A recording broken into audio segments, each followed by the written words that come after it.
One night, New Yorker Elyse Oleksak had an exciting dream about bagels. In his vision, he was enjoying a miniature bagel ball stuffed with delicious cream cheese. And when he woke, he couldn't forget the idea of enjoying a perfectly portable morning bagel on his way to work in the financial district. When he told his wife Elyse, she didn't think it was a terrible idea, and the couple decided that his dream needed to become a reality. That night, after Googling how to make a bagel, they started baking, and each night after working 10-hour days, they would make a batch of dough and leave it to rise in their laundry cupboard. By 2013, with a little seed financing from friends and family, they were ready to open a brick-and-mortar store in the West Village, which they named Bantam Bagels. The small bakery produced a range of sweet and savory fillings, making the mini bagel balls perfect for any time of day or night. Our flavors, we've got your morning breakfast flavors, like classic, breakfast combinations, but we also have the snack, the dinner, the late night, the sweet, any time of day. The couple didn't have any industry experience, but they did have a friend in PR who helped them get coverage in several newspapers, including the Wall Street Journal. And they also managed to get a spot on NBC's Today Show. In April 2014, they even made it onto a list of Oprah Winfrey's favorite things, giving the little bakery a huge publicity boost. The business grew rapidly, and an order for 100,000 bagels from QVC led to the ovens, and the team working around the clock, but also gave Nick and Elyse confidence to reach for more. Elyse gave up her corporate job, but with a baby on the way, the couple decided that Nick should keep his, to give them some financial stability. But to keep up with the rapid growth Bantam Bagels was experiencing, the couple needed a significant cash injection to support a larger scale commercial setup. And so they turned to Shark Tank. The pair were huge fans of the show, watching it every week, and they applied to take part dozens of times. In June 2014, they were finally selected to appear. Nick and Elyse created study guides, memorized answers to difficult questions the sharks might ask, and perfected their non-verbal cues to silently communicate. They decided a quick touch of the arm would mean yes. They were ready to go. When they entered the tank, Nick and Elyse told the sharks that Bantam Bagels would change the way they bagel, and offered an 11% stake in their business for a $275,000 investment. Kevin O'Leary kicks off the questions, asking what they would use the money for, and Elyse explains they had switched sales channels from retail to wholesale, and outlines their experience with their biggest customer to date. Our biggest wholesale account is QVC. QVC. How well are you selling on QVC? Our first time on air, we sold out in 5 minutes. Nick tells the sharks that they have invested $50,000 of their own money, which they earned working on Wall Street. Robert Herjavec wants to understand why Nick would leave a six-figure job to start this business. He's concerned that there is a lack of desperation, which may hold him back. Mark Cuban disagrees, saying the sharks are great entrepreneurs without needing the money. But he is concerned that the couple doesn't have a clear direction and declares himself out. Robert agrees that there will be too much time-consuming and expensive trial and error, and is the second shark to leave the negotiation. Barbara Corcoran is ready to make an offer of $275,000 for 51% of their business, and tells the couple they won't succeed without her. Kevin offers Nick and Elyse the money for 50% of the company, with 3 provisions.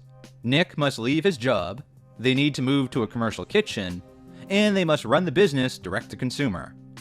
Lori is also ready to make an offer of the full amount, for 30% of the business, but isn't interested in negotiating any further against her fellow sharks. Would you be interested in 25%? I'll give you a third. I would if you decide right now with me. You have a deal. All right. The couple enjoy their visit to the Shark Tank, describing it as an exhilarating experience. All the hard work paid off, and they bagged their preferred shark, Lori, whose money and experience they hoped would elevate their business. The episode aired in January 2015, and Nick and Elyse held a viewing party at a bar to celebrate. They watched their laptops as web traffic rose and orders started flooding in. And then they stopped. The website was overloaded and crashed.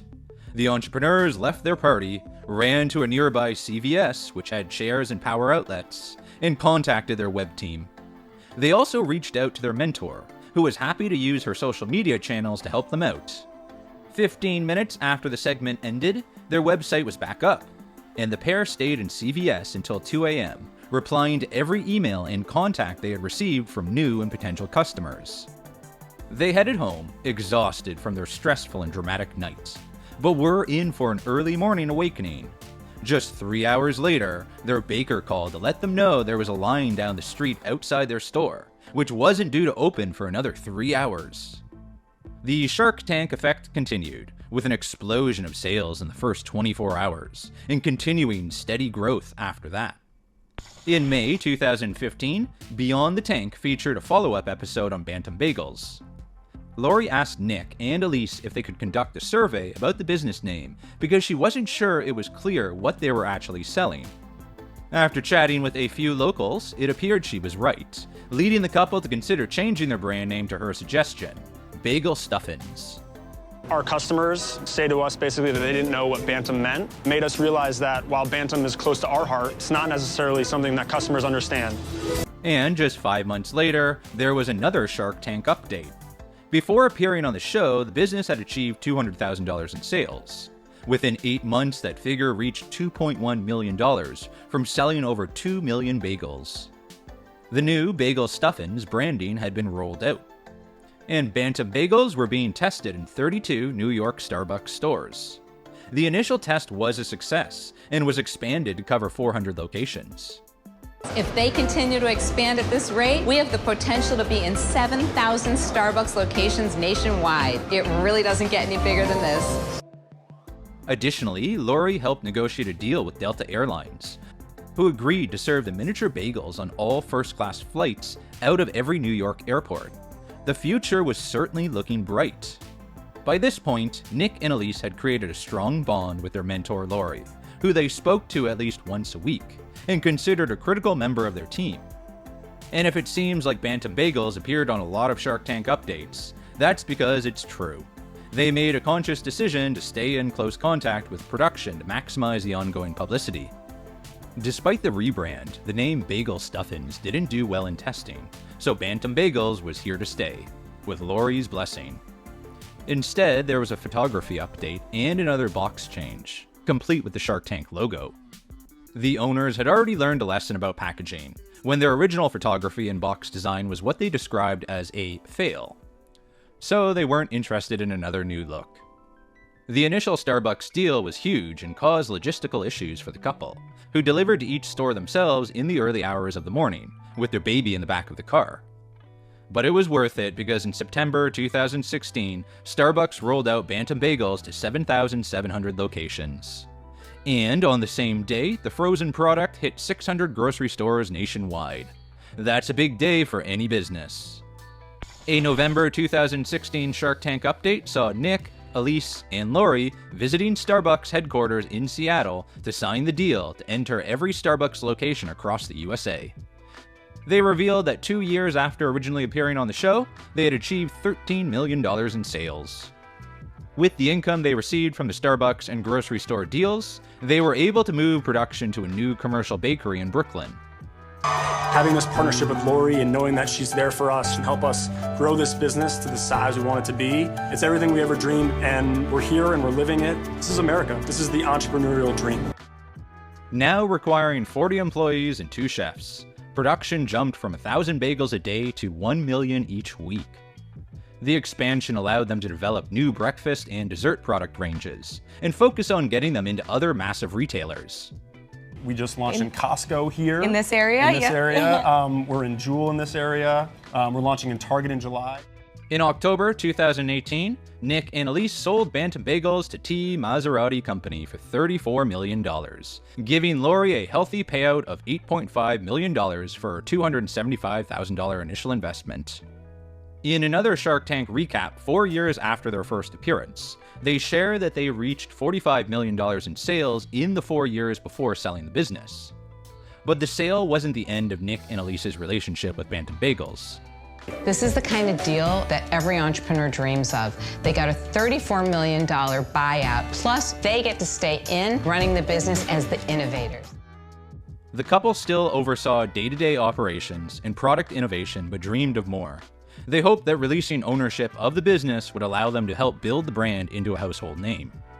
Nick and Elyse were confident that they had chosen the right business partner, describing the new owner as the next member of their family. But Elyse still struggled with the transition. Having barely taken a day off since the idea was first hatched, she found the mental release difficult. Instead of daily pressure and panic, she felt peace and safety, but didn't know how to deal with those feelings, leading her to have what she describes as a breakdown. And it wasn't smooth sailing for the business either. The pandemic hit hard, Starbucks dropped the bagel line from its stores, and in early 2022, the company suffered 2 embarrassing and costly product recalls within 2 months.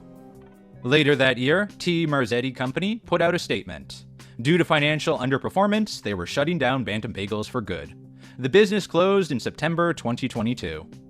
In March 2024, Elyse self-published her memoir, which is packed with business and life lessons, and received good reviews from readers, including mentor and friend Lori. Along with promoting the book, Elyse is apparently working on ways to advise and support small businesses as they work through their difficult startup period. And when the family moved to Connecticut, entrepreneur Nick didn't kick back. He took the opportunity to start another business, this time in real estate and construction. The couple both stepped back from social media soon after they sold the business, but appeared happy and healthy. We wish them and their family luck for the future.